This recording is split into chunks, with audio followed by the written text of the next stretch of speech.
အားလုံးပဲမင်္ဂလာပါသားသမီးကိုလည်းပျော်ရွှင်မှုရစေခြင်းနဲ့မိမိအနေနဲ့လည်း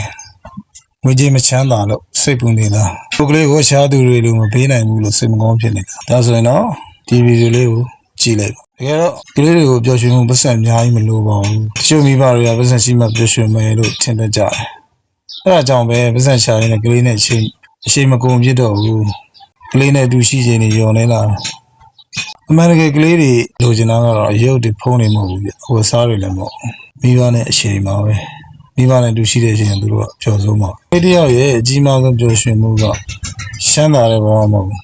ရှစ်ခံရတဲ့ဘဝပါမင်းရှမ်းသာသေးလေမိကလေးကိုပျော်ရွှင်အောင်လုပ်နိုင်ပါဘူးမင်းရှမ်းသာသေးလေကိုယ့်ရဲ့သားသမီးကိုဒီနည်းလေးနဲ့ပျော်ရွှင်အောင်လုပ်နိုင်ပါ